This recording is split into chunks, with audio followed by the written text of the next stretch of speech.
Pa, tadi dekat sekolah Acar, cikgu suruh buat karangan pasal buli cyber. Apa contoh buli cyber? Okey, buli ni dia ada dua jenis. Satu, kalau dulu-dulu awak dengar buli je kan. Sekarang ni dia ada satu terma baru, buli cyber. Apa beza buli biasa dengan buli cyber? Dia senang je.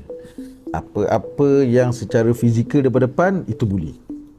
Apa-apa yang dalam handphone, online, itu cyber. Maknanya buli cyber dia mesti dalam phone. Contoh-contoh buli cyber. Okey, Papa nak tanya awak. Kat sekolah kan, awak ada tak nama-nama kawan-kawan awak yang awak pernah panggil ataupun kawan-kawan lain panggil? Apa contohnya? Contoh melibatkan badan dia. Apa dia? Gemuk. Gemuk. Kan? Selalu panggil gemuk kan? Ataupun Bam-bam. bam-bam. Ataupun kalau tak ada rambut awak panggil apa? Botak. Kalau gelap awak panggil apa? Hitam. Kalau berbau awak panggil apa? Berapa? Berbau. Tak mandi. Kepam. Kepam. Ada nama-nama tu kalau boleh membuatkan kawan awak rasa dia kecil hati ke, dia sedih ke kan, itu yang dipanggil buli cyber. Memang mula-mula dia macam okey je, tapi kalau benda tu boleh memalukan dia, itu di kategori buli cyber juga. Itu yang selalu budak-budak sekolah buat mistake. Awak ada panggil tak orang lain bukan-bukan?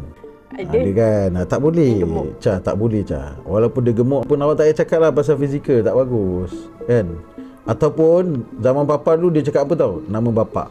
Ada tak panggil nama bapa? Apa sekarang ada? Ada kan? Tu pun tak boleh sebenarnya. So buli cyber ni yang dalam online, yang awak panggil nama-nama yang boleh menyebabkan dia terasa hati ke, sedih ke, malu ke kan, marah ke, tak best ke, benda-benda macam tu lah. So tak best ni jadi banyak. Cakap pasal tak best je lah, senang cerita. Okay, Papa tanya awak, awak suka tak orang panggil awak dengan nama-nama macam pelik-pelik macam tu? Apa je tak suka lah. Semua tak suka kan? Tak. Okay, kalau awak tak suka orang panggil awak dengan nama pelik, awak boleh tak panggil orang dengan nama pelik? Mana boleh? Tak boleh kan? So kesimpulan dia, kalau dalam handphone mengeluarkan perkataan-perkataan yang boleh buat orang sakit hati, itu dipanggil buli cyber. Faham?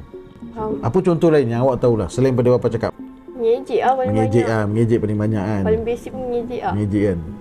Macam kategori awak ni biasanya dia melibatkan nama lah, kan. Kalau awak tak nak orang panggil awak bukan-bukan, awak jangan panggil orang bukan-bukan. So senang cerita lah, kita daripada kecil sampai besar gaduh ni tak sebab lain lah. Tak ada sebab lain, semua sebab mulut. So okey, katalah orang panggil awak dengan perkataan tak elok, apa patut awak buat?